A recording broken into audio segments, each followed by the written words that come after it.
Next Gen Rail and Mobility. How startups, MSMEs, and large players can power the future. To explore how private enterprises, including MSMEs and startups, can play a transformative role in India's railways and mobility sector by driving innovation, using AI, fostering collaboration, and contributing to the vision of Viksit Bharat 2047. Join me as I welcome our esteemed panelists. और अब क्योंकि मुझे मालूम है कि आप सभी लोग ताली तो बहुत बढ़िया से बजाते हैं, तो कृपया जोरदार तालियों से सभी पैनलिस्ट का स्वागत कीजिएगा. Joining us on stage first and foremost is the advisor at IRCON International Limited. Please put your hands together for Mr. Rajesh Prasad.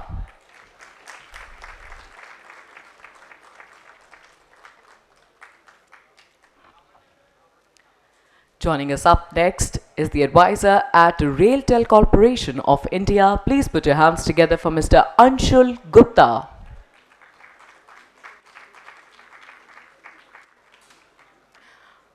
Well, I'm certain that he's on the way and shall be joining us momentarily. Up next, please put your hands together for the General Manager, Transportation at BHEL, Mr. Sanjay Garg. Our next panelist serves as the CEO and co-founder at Link Hall. Please put your hands together for Mr. Mansoor Farooqi.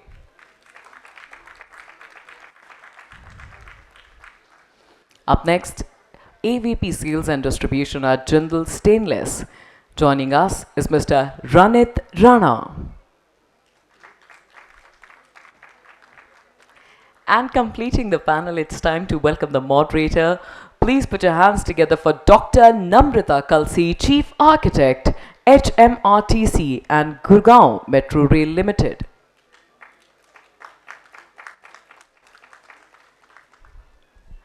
Well, while the moderator is on the way, how about I get you your mics and we can get started?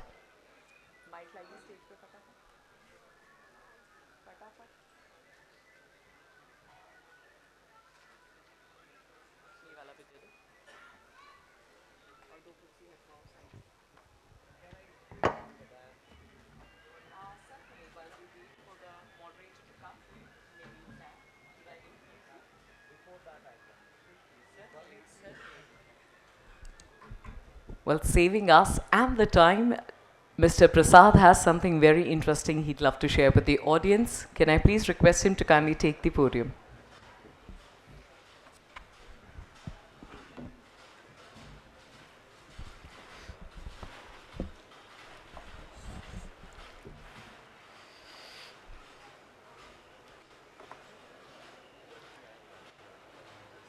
One of the panelists and the moderator are on the way, and it will take some time, and we have got a filler of around 5 to 7 minutes.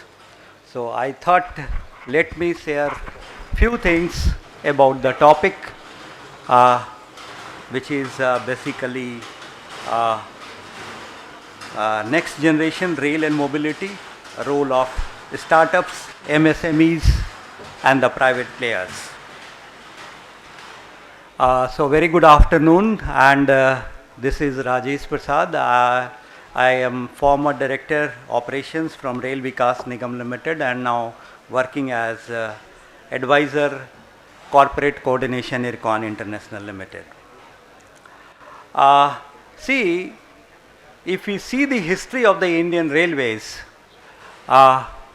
the first train started in 1853, so we have completed 172 years of the train services. We have got an era pre-independence, then we had post-independence till 2014, then there was a revolutionary change from 2014, which is still continuing, and 2023-24 we completed 75 years.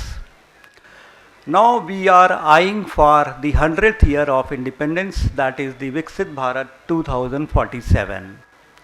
This particular 25-year block, we call it Rising Bharat period. This is very important because a lot of things have been planned. There is a very big road map for the country to become Viksit Bharat. So I have got few numbers, so I thought let me share this because we are all waiting for the other panelists. And so first I will talk about how Indian Railways network is placed. So we are the fourth largest with 69,000 route kilometer. The highest is USA, which is having around 2.25 lakh route kilometers, followed by China 1.25, USSR maybe 86,000, plus minus 1,000, 2,000 route kilometers. Now, if you see the kind of traffic which we handle, the number of train sets, coaches, wagons, you will be surprised to note that we have got 10,000 plus passengers trains running every day, 9,000 goods trains, and we have got the total basically number of coaches, wagons. They are also astonishing numbers. For example, we have got 15,000 locomotives, 85,000 coaches, 3.5 lakhs wagons. They have got 7,500 number of stations. When we talk about the models here, we have got a models here of 26%.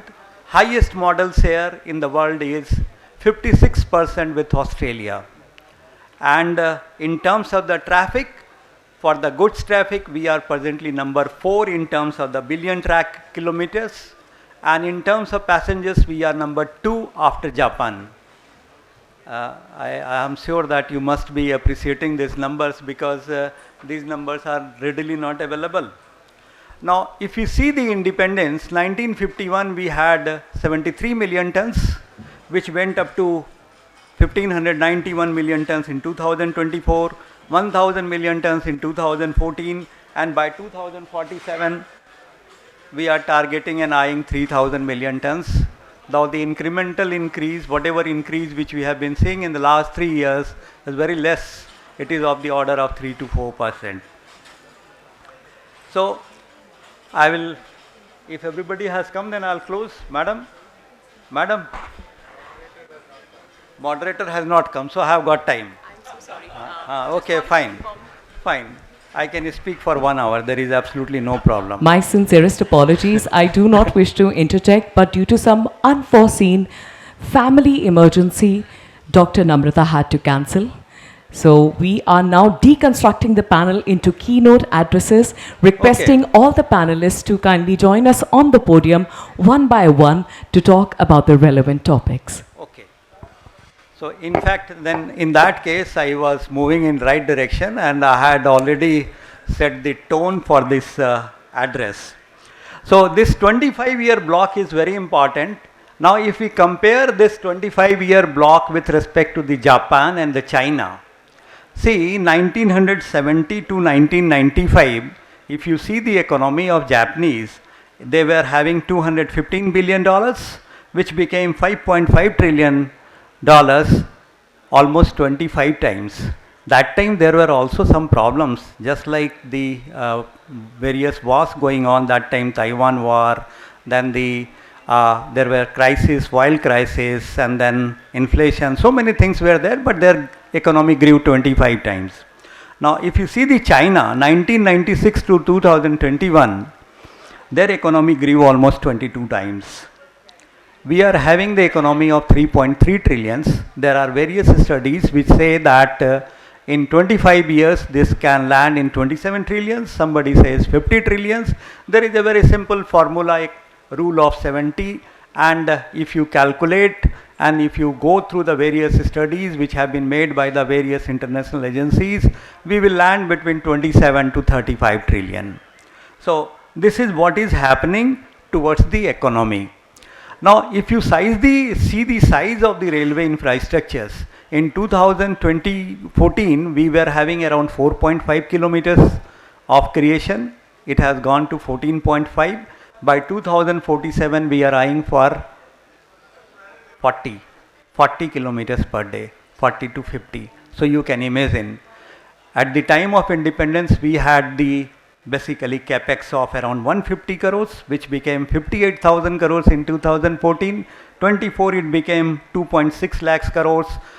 24, and we are now talking about 10 lakhs of crores by 2047. So if you see the route kilometer, we are having 69,000 route kilometers by 2047, including the high speed, including the RRTS, we are likely to have 1 lakh kilometers. Why I am saying all these numbers? Because you see that we have got great opportunities in execution of the various kinds of typical railway infrastructure projects. Now, coming back to the topic, we are talking about the next generation rail and mobility role of startups, MSMEs. So I'll start with the government's initiatives. What are the initiatives government has taken for this? So if you see the initiatives, we have got ANRF Act 2023. I do not know how many of you have heard about this ANRF Act, that is the Anusandhan National Research Foundation to promote research and development. And from 2023 to 2028, this 5-year block, if you see the outlay, it is around 50,000 crores. So this is one of the great initiative of the government of India. Then India AI Mission, again 5-year block, 10,300 crores is the outlay, and aim is to make India a global AI leader. Another initiative which we talk about, the National Quantum Mission, again 2023-24 to 30, 6,000 crore outlay is there. And mission includes setting up of the thematic hubs, we call it T-hubs, in top academic, in association with the top academic and research institutes. Then we have got the National Green Hydrogen Mission, and up to 2029-30, again we have got an outlay of around 19,700 crores. Aim is to become Atmanirbhar through clean energy. Then National Supercomputing Mission 2015, indigenous supercomputers which can be used including the mobility sectors. India Semiconductor Mission 2021, Skill India program. Again, we have got an outlay and provisions of 8,800 crores. PMKVY we call it, that is the PM Kausal Vikas Yojana. We all know that the skilling is the backbone of the economic growth. Then we are talking about the hydrogen powered train that we are going to have very shortly. We have the ICF will manufacture it, and the first train will run from Jind to Sonipat. It will have an horsepower of 1200 horsepower. Our ex-MTRS sir is listening, he may correct me if I am wrong. Then the Gati Shakti Vishwavidyalaya is another initiative taken by the Government of India, Ministry of Railways. They have signed around 20 odd MOUs with the private sectors and the institutes, foreign institutes. They have already got around 10 patents. Their vision is innovation-led, industry-driven. So what I wanted to tell is that we have got great future. Now I will touch upon few points which is related to the basically MSMEs, startups, and the private players' role in moving forward during this period, 25-year block of Rising Bharat period. Now, if you see the role of the startups, see, there is a very famous quote by Honorable Prime Minister. What he says is that we cannot achieve milestones of 2047 or milestone of 21st century with the mindset of 20th century. So there is a need to have a change in the approach and attitude to achieve. Okay, ठीक है, करते हैं, close करते हैं, don't worry. So we need to have a strong policies, PPP policies, policies for the startups, policies for the MSMEs, and see, in the railway infrastructure we have got a policy which is 13 years old. In 13 years old there have been so many developments, but in the railway sector we have not been able to come out with a revised policy. Now few weeks back there was a news item that railway is coming out with a new PPP policy. So these kind of policies are required to be made in order to basically augment the infrastructures, and it can help the mobility sector and in the typical railway infrastructure sector. Now there are various startups which have been working successfully. few of them which I have also been using, like Rail then Rail Yatri, then Confirmed TKT, L2M, then OMRS. Smart Yard is a good concept. What I want to tell you is that there are large number of provisions made in the budget which has been announced on the 1st February. And if you permit me, then I can just take 1 minute and I'll let you know. I will wrap in 5 minutes, don't worry.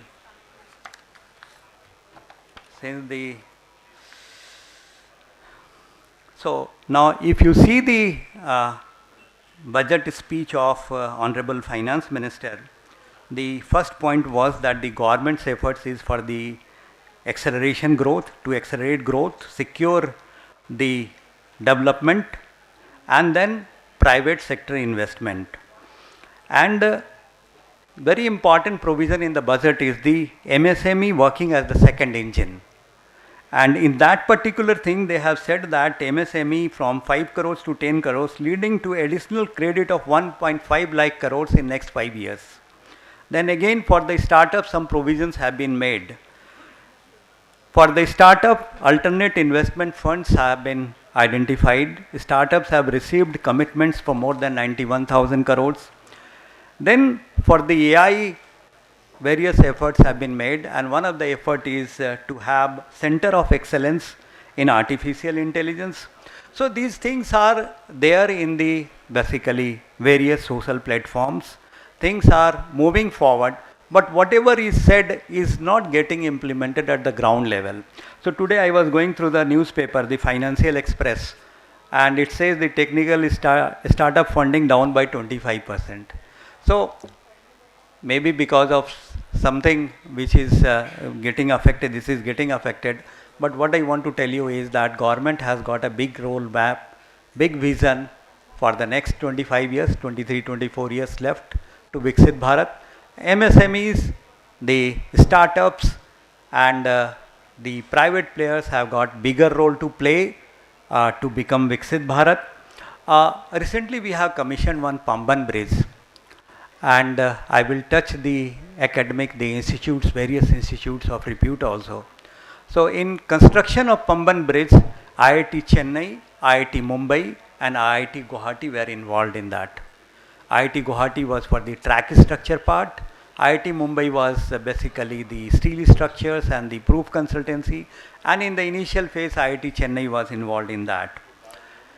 And see, in 2011-12, we had made one app, call it REMS, Remote Eye Monitoring System. And that app is no longer needed now because of the WhatsApp and so many other platforms. But 2011-12, when the WhatsApps were not that effective, so any site engineer can click any picture, and with his selfie and the geo-stamping and the real-time pictures can be made available. And with a user and an ID and password, you can see the various control points, how it is moving, like digging to piling to pile cap to PR and then gutter and then trial run, everything you can see through a platform. So we have got a great future ahead, and I am 100% sure that this particular forum will further enhance and deliberate upon this topic. And if any other questions are there, then I am ready to take up that. Thank you very much.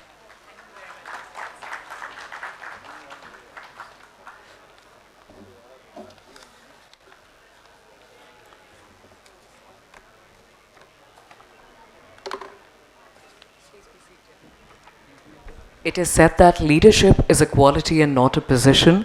Well, Mr. Prasad, you scream leadership as you took it upon you to come up here, entertain the audience, and also fill their quest and quench their thirst for knowledge. Thank you very much. To continue this conversation about the next gen rail and mobility, how startups, MSMEs, and large players can power the future. Joining us on the dais is the General Manager, Transportation at RailTel. Please put your hands together for Mr. Sanjay Garg.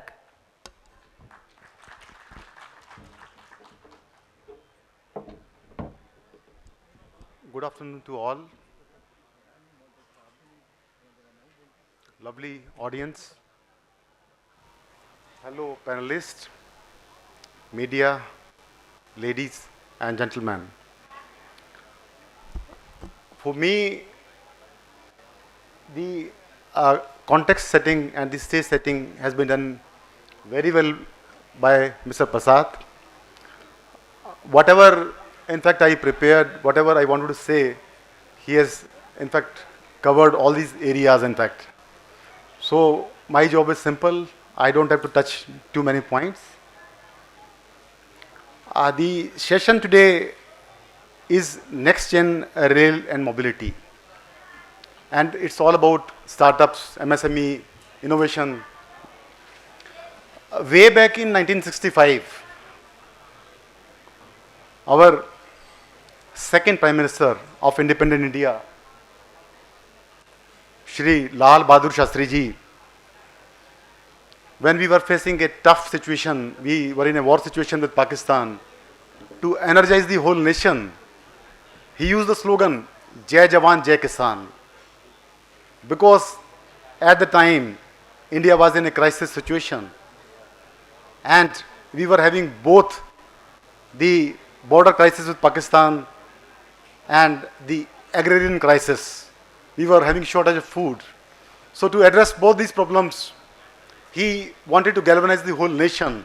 So he gave a slogan from Prayagraj, Allahabad, to energize the whole nation, Jai Jawan, Jai Kisan. That slogan, in 98, after the Pokhran blast, Atal Bihari Vajpayee ji made that slogan, Jai Jawan, Jai Kisan, Jai Vigyan. Because the context of the country at the time was different. We were needing the help of the science to basically move the nation to the next level of growth.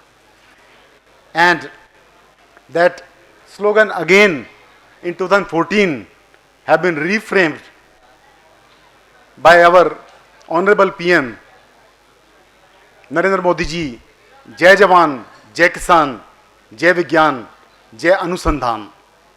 So what it means actually, the need of the nation today is Anusandhan.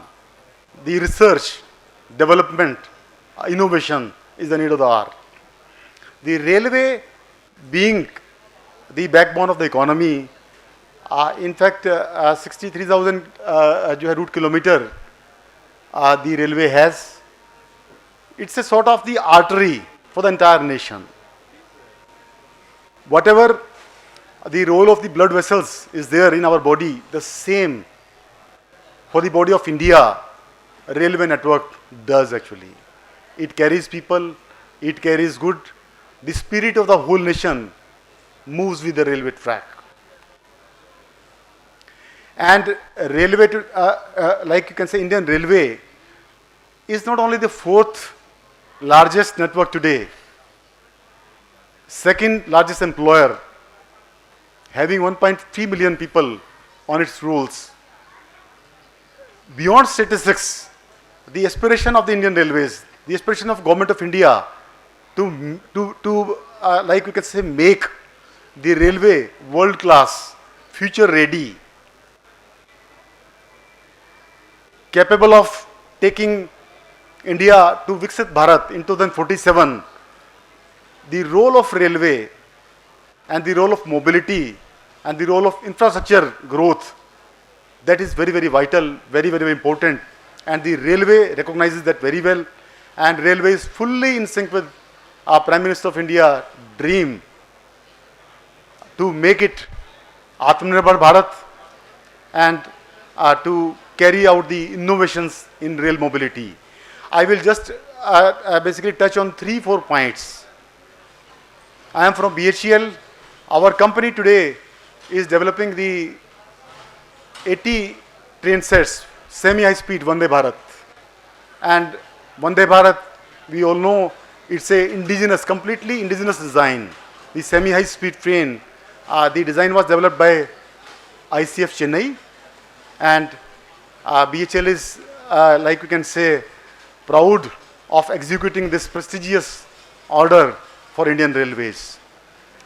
Soon, our like you can say, first prototype that will get developed in March 2026, and by like you can say year 2026 onwards, you will see a BHEL semi-high speed train running on Indian Railway tracks. Not only semi-high speed trains, India is focusing today on a high-speed rail network. The Mumbai-Ahmedabad speed railway corridor, you all know very well. We were taking Japanese funding, and Japanese OEMs, they were supplying the complete rolling stock. But Government of India took a decision that we will not be, like you can say, fully relying on Japanese designs, Japanese rolling stock. We need to have our own design, our own rolling stock. And with that aim, ICF and BML, they are co-developing the high-speed rail rolling stock in India. Similarly, going forward, we see the kind of, like you can say, innovation in the safety system has been introduced by Indian Railways. Kavach, all of you know, the indigenous train collision avoidance system.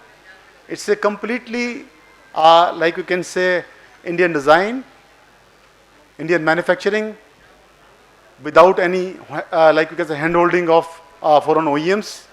Our own Indian companies, maybe Medha or Karnex or HBL, in future BHL also is developing, and close to around 15 Indian companies, they are developing the Kavach system. Government of India is also very, very clear that all these innovation in rail mobility cannot happen without the active involvement of our Indian talent, our Indian MSMEs, our Indian startups. With that aim, Government of India, Indian Railways, they introduced the policy of startup innovation in 2022. Already a dedicated innovation portal is there by Government of India, and like you can say, Indian Railways, they've identified several problem statements, and they are all populated in the innovation portal, and the innovators, the entrepreneurs, the MSMEs, the startups, they are encouraged to provide solutions. They are getting funding. The 50-50% funding share is there, like means 1.5 crore has to be contributed by innovator or entrepreneur, and the equal amount of funding is being done by Indian Railways. You give your initial proposal against the problem statement, and that proposal will be reviewed by a committee, and after that you can submit the detailed proposal and develop the prototype. Once the prototype is developed, Government of India is providing even the funding for scaling it up further for series production.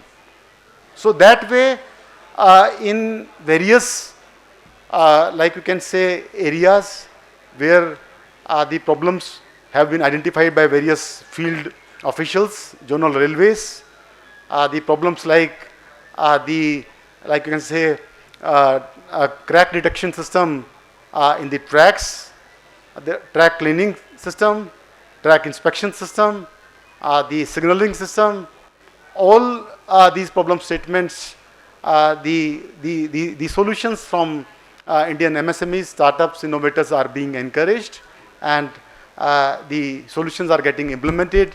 The ultimate aim of Indian Railways is to provide utmost comfort, convenience, and safety to Indian passengers.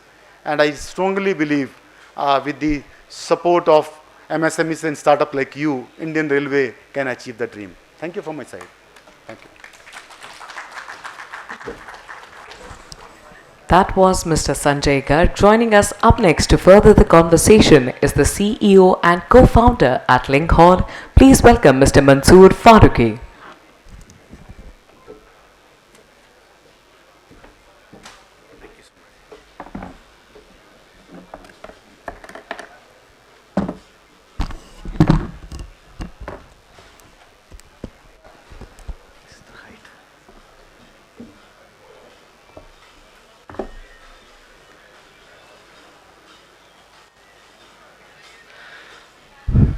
Am I audible? Great. Very good afternoon to everyone. And I'm pleasantly surprised to still see so many people post lunch. So thank you so much, and I respect your time here.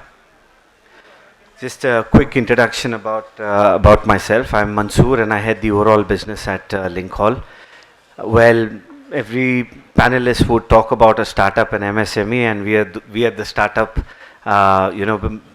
Sort of feeling proud to carry the mantle for the startup industry, for the startup segment here at this event. Just a little bit about Link Hall. We are a technology company. We predominantly focus on digitalizing the complete multimodal logistics and supply chain. That's road, rail, and ocean. Again, bringing in cutting edge technologies, solving real world problems. That's exactly what we're doing right now, right? So obviously it was supposed to be a moderator led panel, but I think it's important for us to adopt, and this is a brilliant opportunity for us to talk about some of the problems that's been, some of the problem or questions that were given to us. Let's try and see if we can actually cover those in today's session here, right? So, I mean, if you really look at the landscape at which Indian Railways operates, it's insane. It's massive, right? I will talk to you a lot more with regards to the freight side of it, right? The bulk goods, cargo movement, the finished goods as such. Anyone wants to take a wild guess what amount of cargo movement was done last year in metric ton? 1.6 billion metric tons, or as Sir said, it's 1600 million metric tons of cargo movement. I mean, that's probably like, if you had to put a 40 feet container, you'd probably do about 50 trips up and back to the moon and earth. Right? So it's insane, right? That's the kind of magnitude of material that's actually moving on the same infrastructure. But again, if we have to scale that up, if we have to take this to the next level, what is it that we need? We need a very strong collaboration between startups, MSMEs, and obviously, support from the government as well. So a few questions that we get asked, and I've listed them down. I'm going to cover them very briefly with you. What role can startups play in transforming India's rail and mobility sector in alignment with Viksit Bharat 2047? Now, if you ask me my journey with the startups, I mean, I was with the corporate sector a few years back, but then jumped into solving real world problems. I feel startups are the catalyst, right? They are the accelerators. They are generally helping out in digitizing workflows, reducing the dependency on paper-based processes, and building data-driven visibility across road, rail, and ocean there. Now, if you look at any traditional systems, they're generally rigid, whereas startups bring that much needed speed, that modularity, that they're agile, and they have the ability to pilot models in the live environments without any kind of capital investment or a capital overhaul there. So, and we've seen this, right? We've seen this, how even small digital interventions like, an automated rail allocation, or even container yard digitalization, when we're talking about a CFS or an ICT, ICD there, can have a massive impact when applied intelligently across scale. Now, but of course, right, none of this is possible without the right enablers underneath. The core system has to be strong there. Now, again, my fellow panelists spoke about how there is a massive push for AI in India. And I absolutely think that is extremely important for us to, AI is an extremely important tool that actually will take us to the next level there. We all speak about AI, and now recently people have been talking about Gen AI. There's another AI which I want to just quickly check. Anybody, show of hands, anyone knows what agentic AI is? Okay, 1. Okay, 2, about 3 or 4 people, right? Now, if you look at the AI era, we speak about AI, machine learning models, computer vision, algorithms. That was something in the past. Today we are still getting used to Gen AI, right? Everyone uses ChatGPT, for their emails and responses, how to draft a leave application, right? That is ChatGPT right now. The future is all going to be agentic AI. Now, just think about an example if I have to give you. Agentic AI is basically the next level where you have, autonomous decision making. It's not just what you strategize, but there is AI that helps you strategize and it'll actually go ahead and execute the plan. If I have to give you a small example of AI and how we are actually, in our case, in Lincoln's case, how AI actually turns logistics data into actionable intelligence. Think of a big plant out there, right? A steel plant with hundreds of customers placing, thousands of orders, and it has to go across multiple modes of transport, which is road, rail, and you have inventory spread across, right? Now, generally, human beings are sitting there and doing this particular simulation to see which is the lowest per ton per kilometer cost. Now, this is exactly where AI comes into play with basic connectors, where it's fetching data from the likes of SAP, FOIS, ULIP, any government portal or third-party portal, crunching that data and then coming up with a simulation for, let's say, a 7 days plan with the lowest PTPK or the lowest per ton per kilometer cost. Now, not just the plan, but then there is the execution of smart contracts with the transporters and providing the order across to them, right? So this is where today, an integrated setup with AI is actually helping out not just large enterprises, but even startups and MSMEs. A single integrated platform actually becomes the interface where all this intelligence converges. And it has to be simple enough where a transporter can use a mobile application, but at the same time robust enough to handle enterprise SAP level workflows there. And it's this fusion of data, design, distribution that's quietly sort of rewriting the playbooks there. Something that we've seen unfold globally too. Now, if I have to move towards the global picture, generally we get asked a question like, how can Indian players learn from some of the international cases where private innovation reshaped the national mobility ecosystem? Every country's story, let alone rail, right? Every country's story is different. But there is one common thread, and that is digital public infrastructure grows the fastest when private players actually build smart layers on top of that. Don't try to change FOIS. I mean, I heard somebody say that there was a feedback on how to improve FOIS. You try to do that, you won't go far. Try and see how we can basically be an extension to the core infrastructure and improve on top of that. I mean, look at Germany, Japan, even parts of Africa, right? They've shown that open access plus targeted innovation can create a lot more value rather than reinventing core infrastructure there. And at the end of the day, I mean, but making that innovation work at scale also means that you need to ensure it's not just effective, but it's also built to last, right? So just a couple of interesting questions that came my way earlier. How do you ensure innovations introduced by startups are future ready, scalable, and compatible with Indian Railways? Look, we need to build to where Railways is headed. It's not just where it is today, right? That means designing modular API driven systems that can plug into evolving systems like FOIS 2.0 or Bharat APIs without the need to rebuild everything. And scaling isn't just about tech, right? You need to understand the nitty-gritties. You need to understand those loco movements, siding availability, rec planning plans. It's so that the tech actually fits the operational realities and not just a PowerPoint presentation where we talk about all these big things, right? Startups should actually design for Bharat scale. I mean, of course, we agree, right? It is chaotic, it is diverse, but it's beautifully complex, right? And that's something that we are getting used to working with the government, working with the public sector. It is chaotic, but it's beautiful. We are adding a lot of value to this ecosystem. And listen, I mean, at the end of the day, you need to build tech which actually works even in low connectivity zones, which handles any kind of manual overrides and adapts to regional workflows and still delivers with reliability. My point is, if it works for Indian Railways, and I'm pretty sure it will work anywhere else across the world.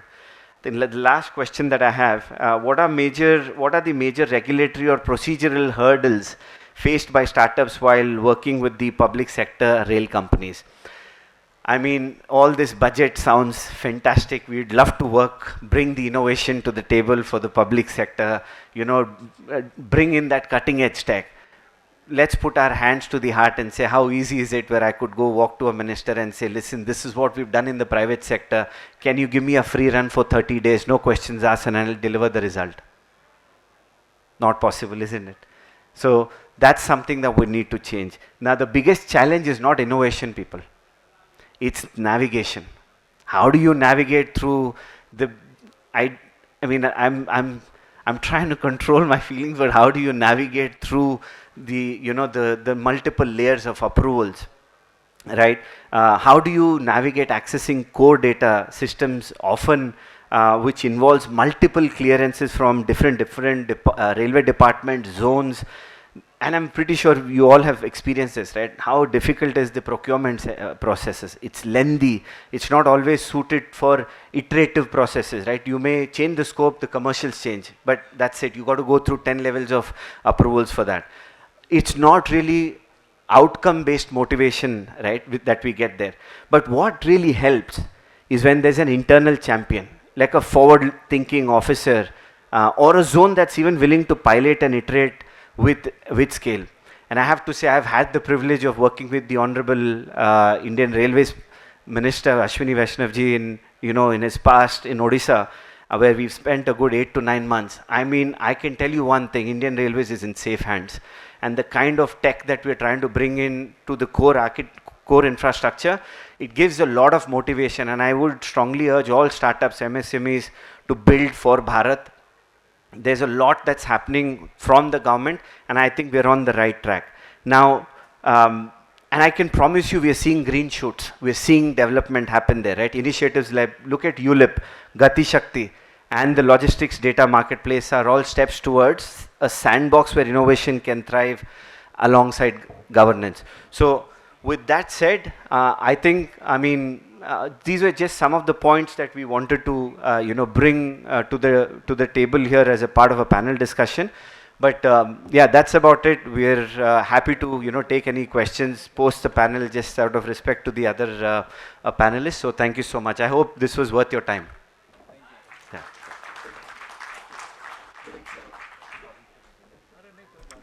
Well, that was fantastic, and I'm certain, looking at the audience's reactions, I'm sure that this was quite the productive session. Quickly moving ahead, joining us is the advisor at RailTel Corporation of India. Please put your hands together for Mr. Anshul Gupta.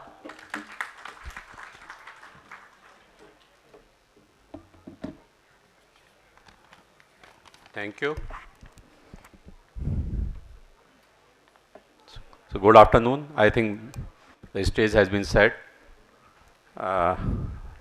A brief introduction. I am Anshul Gupta. I worked as General Manager Northeast Frontier Railway, a very challenging role which I was there for 3 years, constructing new lines in the terrain which was one of the most difficult, I would say. J&K may be also very difficult, but it was maybe equally difficult terrain. And there we learned the role of MSMEs or startups.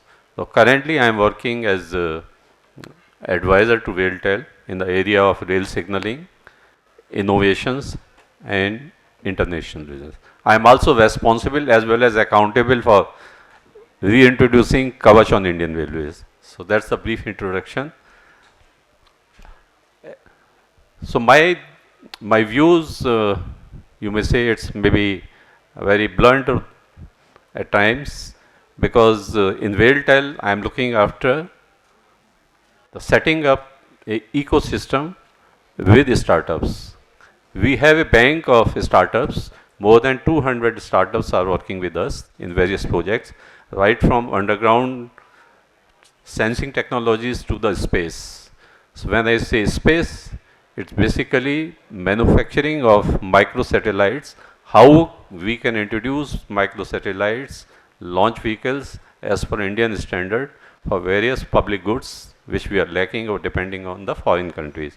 Similarly for the underground applications, we faced a lot of issues when we constructing new lines in NF railways, landslide, river erosion, and many things which were getting, which were leading to delayed projects, and that's how this thinking of embedding the sensors. So if we talk to a big corporate house, or you can say already established industry, they may not have the solution, the ready-made solution, or they may think of the solutions which are available in their inventory. Where these startups came into picture, and it helped. The first project, because I am basically from the AI background, I can say that I was the first AI MTech from India, and we developed at the time in 1986 first AI-based chess program, and for Apollo Hospital when they set up their unit in Chennai, the expert system on cardiovascular disease. So 2009 we started working when I was in RailTel to introduce intrusion detection system using AI and machine learning, so that any intrusion which happens on railway track, and ultimately whatever my previous speaker said, that negotiating or navigating the processes, the procedures, and those things, even within railways, and I was in railways working as say DRM or additional member or PD, I also faced the same thing, and it took exactly, I think, 14 years to introduce and make that thing, the AI-based, LRM-based, specific LRM-based technology to succeed in Northeast Frontier Railway. Now, after that, seeing the success of that thing, it is being introduced all across the Indian railways, and there are other you can say applications of that AI-driven you can say the product, which is like river erosion, landslide detection, any wheel track, any defect is there, it can also be detected, tunneling, and even the Indian Army is also going ahead with this thing. So this shows the, you can say, the inclination and the power which a startup can bring on the table, and it is not done by me or any railway people. This is a collective, and jointly we did it with a startup which I could find in London during one of my visits there, and then they had tie-ups with 3-4 startups in India, and that's how this process started on railways. So now this startup is not limited only to say AI-driven process improvement or product development, even for the changing any processes, logistics we were talking of, even for getting the various elements of the logistics integrated, AI is going to play a very big role. As you know that European Union or European Commission, the 20 odd countries, they have more the track length which is equivalent or maybe 2 times the length of Indian railways, but it carries more than 6 times freight what Indian railways carry. It carries nearly the same passenger traffic which Indian railways carries, and this is possible because they are able to integrate their logistic systems in such a way that it's a seamless, it's cost effective, and the transition is so fine that you will not feel that your parcel or your packet or your freight is going to be missed, or there is no forecasting of these things. So that's the thing which now we are attempting with the startups, that how the scheduling can be done, and for that they've again Rajesh mentioned about ANRF. So we are already working with ANRF on quantum technologies.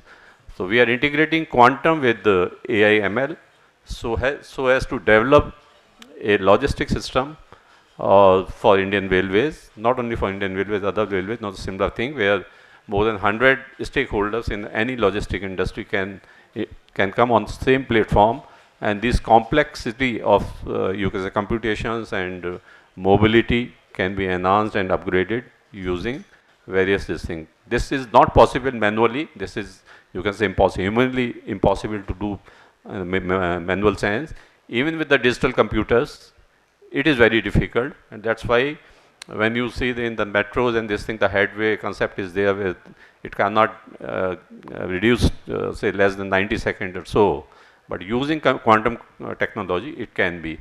And already 3 pilot projects we are doing on the Indian Railways, that how to prove that quantum technologies, when it is integrated with AI and ML, can be a boon for Indian Railways. A second boon with this technology is the time it takes to in manufacturing or fabricating at the assembly line or at the fabrication units, because there are many, you can say, safety iterations or standards which have to be followed, and when the safety processes have to be followed, some certain records have to be generated, which is possible only when you have such types of you can say technology available with you. So this is the strength of startups which we want to build using this startup banks with the RailTel. Next important thing is setting up of benchmarks and standards. Right now, Indian Railways, you can say the benchmarks and standards, we are dependent on certain standards which are most suitable to European market, and still we continue to work on those things. And then now the government of India has come out with advisory that whatever is produced in India, whatever is brought to India, whatever goes out of India, it has to have an Indian mark, whether it's a BIS or NABCB mark or NABL approved. So this is being made mandatory, I think in a month or so, that this every product which is manufactured in India has to carry these marks, and this standardize everything. Processes gets standardized, product gets standardized, and even the competency of the people. They have the knowledge, they have the skill, but the competency they not have. So that also gets standardized. So these are the areas where I think if we can work together, we can reach you can say that level which we are thinking of, reaching that what European Union or China is able to do with the same kind of infrastructure which they have, whether it's a rolling stock or the fixed assets, to carry that kind of traffic at the least logistic cost. Right now our logistic cost is more than 12%, 14%, at times 18% also, whereas world standard in US and other countries, European countries, it is as low as 6 to 8%. So these are the, you can say, power which startups and MSMEs can bring to Indian Railways, and we have to encourage them. There are various schemes available for financing and working together. Rajesh has mentioned them, whether it's a AI digital mission or National Quantum Mission or ANRF, and we are working in all these schemes, and we have seen that funding is easy provided you are able to deliver. So thank you very much for listening.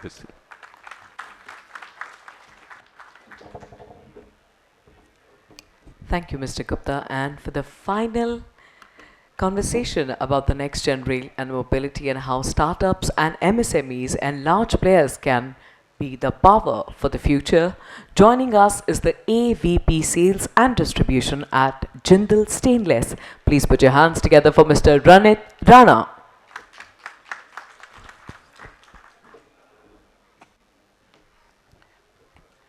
Good afternoon, everybody.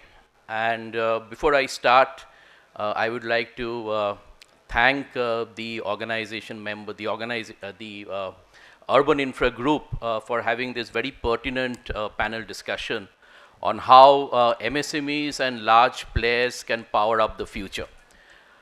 And my thanks to all the dignitaries, both on and off the dais, and I can see a lot of senior railway officials here.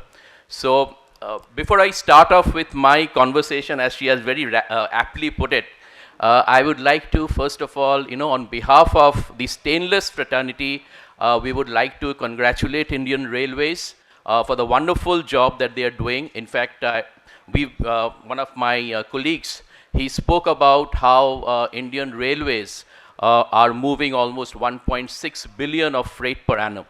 But at the same time, if you look at the passenger traffic, it almost runs, I think, 13,000 to 14,000 trains daily. It also moves 23 million passengers on a daily basis. And I just quickly checked up how much China does it. So China is only 12 million. At least on one front, we are the undisputed leader. So thanks Indian Railways for this wonderful achievement. Now coming back to the topic that how we can power the future. Well, I would just like to pick up the threads of the conversations or the presentations that Professor Chaudhary had in the morning and Mr. Abhijit Sinha. So Professor Chaudhary mentioned that, he said that there are three pillars on which the progress of the nation depends. One is capital, the second is technology, and the third is talent. To those three, I would like to add two more points. One is, an enabling environment, and secondly, an open mindset. You can have talent, but unless and until the environment is enabling enough, you will see a lot of drain of this talent. To speak about, I'll take the first, issue, that is having an open mindset. So I'll give you some examples from the stainless steel perspective. If you had visited our stall, you will find a few components. There is one Vande Bharat train, and there is another component which we have developed the miniatures in stainless steel. Now, talking about Vande Bharat, Indian Railways have adopted a high-strength, stainless steel. It's a high-strength austenitic stainless steel, which is a kind of a, it's a movement towards a premium grade of stainless steel, primarily, because they could achieve a weight reduction of almost 2 to 3 metric tons per coach. And, we have worked together with Indian Railways, and we've done a lot of analysis, and we find that if most of the components get changed to this premier grade of stainless steel, then there is a possibility of reducing the weight by almost up to 5 metric ton. Now, if you look at aluminium, because there's a lot of discussions on introducing aluminium for Indian Railways, primarily from the lightweighting perspective. So aluminium, it gives you a weight reduction of 2 to 3 tons per coach, whereas stainless steel has the potential of offering a weight reduction of 5 tons at almost half the cost. So that is, and therefore, I am sure many of you would be aware, all the Vande Bharat train sets that Indian Railways is coming up with, the sleeper versions, they are all with austenitic stainless steel, high-strength austenitic stainless steel. Not only that, the bullet trains, which is a very, very prestigious project for Indian Railways, they have also specified high-strength, austenitic stainless steel for fabrication of the bullet trains. Now, my question is, why can't we develop the LHP coaches also into this in this grade of stainless steel? Today, if you look at the LHP coaches, and LHP coaches have been adopted by Indian Railways, in 2003.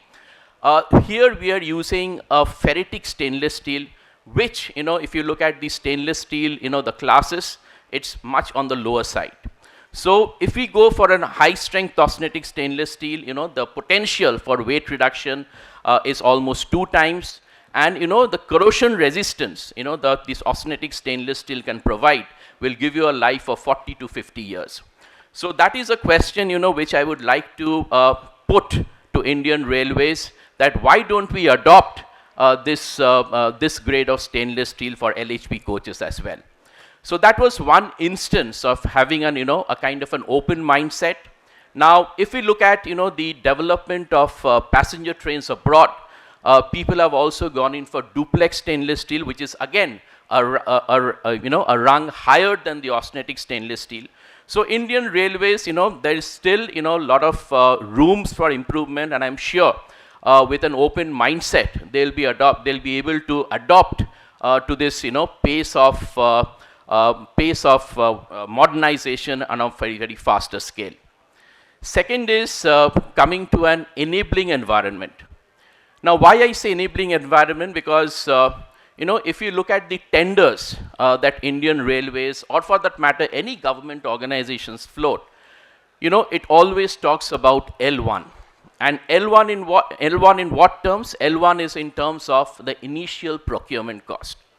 Now, if we adopt, a better technology, if we adopt a better grade of material for construction of the vehicles, for the construction of the trains, obviously, the initial procurement cost would be higher. And therefore, any organizations, be it an MSME, be it a large player, it's equally applicable for everybody. If you really adopt a better technology, the initial cost is going to go up. And therefore, you will never qualify on an L1 basis. Now, what we suggest, or this is which we have put forth to Indian Railways on several platforms, is you go for L1, but you look at the total cost, the total life cycle cost. And that is what will enable Indian Railways. It will enable all the stakeholders to adopt better technologies, to adopt modern technologies such that we are at par with the globe. So these were my two takes from the stainless steel perspective as far as enabling environment and having an open mindset is concerned.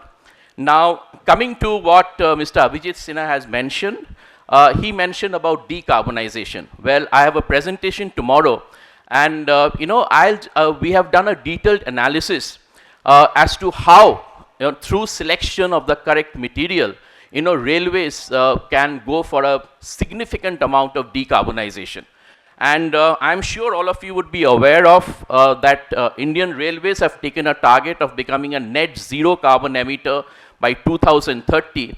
And just to share with you some figures, the analysis that we have done, and it is based on some global research studies. If Indian Railways goes ahead with high strength stainless steel for not only for the coaches and the wagons, they can save almost 18 million tons. They can reduce almost 18 million tons of carbon dioxide over the total life of 35 years. And just to put it in perspective as to what this figure means, there was an article by Indian Express in 2021, I think it's in April 2021, where a study had been done by Indian Railways, and they found that if they are able to reduce 15 million tons of carbon dioxide emissions, they are going to save 17,000 crores of rupees. So that puts in perspective as to what important role or what critical role selection of the right material plays. So with that, I come to the end of my conversation. But before leaving, I would just like to share, and this is a view which the entire, I think all the stakeholders have in their mind. Come 2047, we would like Indian Railways to be the benchmark organization in the world. And yes, in some aspects, it is already the benchmarked organization, but we would like Indian Railways to be the forefront, of all the Indian railway of the entire global railways. So with that, I would like to end my conversation. Thank you so much. Could I please encourage the entire panel to kindly come forward and join us for a quick group picture, and at the same time to present a small token of appreciation on our behalf for their valuable time and insights. Joining us on stage is the Chief Operating Officer at Urban Infra Group. Please welcome Dr. Vinod Shah. तालियों के साथ स्वागत किया जाए. Thank you.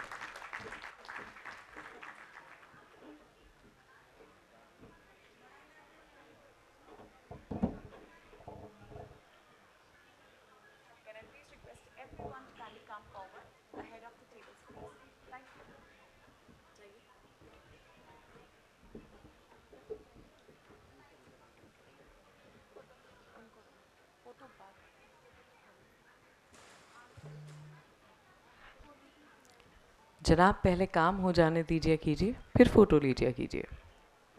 Right? Thank you.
Thank you very much, gentlemen.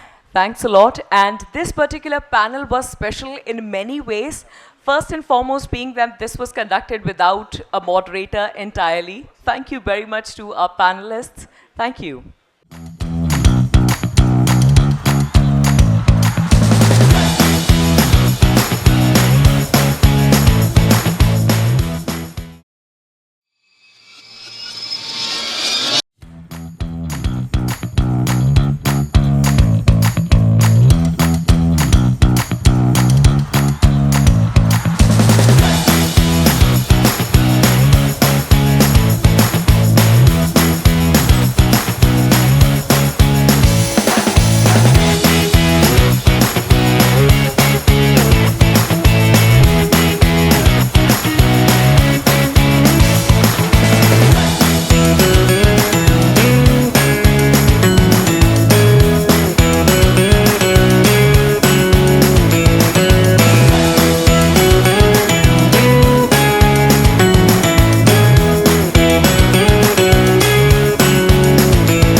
Wonderful idea and very thoughtful and a great exhibition. I really congratulate not only for organizing this thing.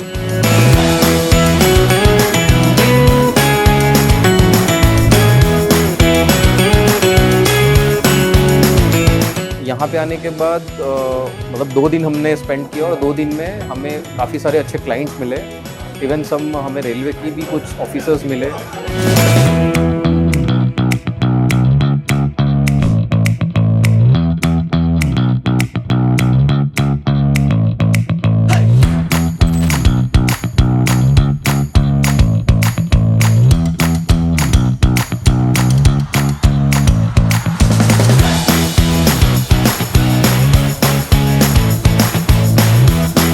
When we had installed our stall, we were getting all the supports, all the manpower, all the equipments and tools that we needed.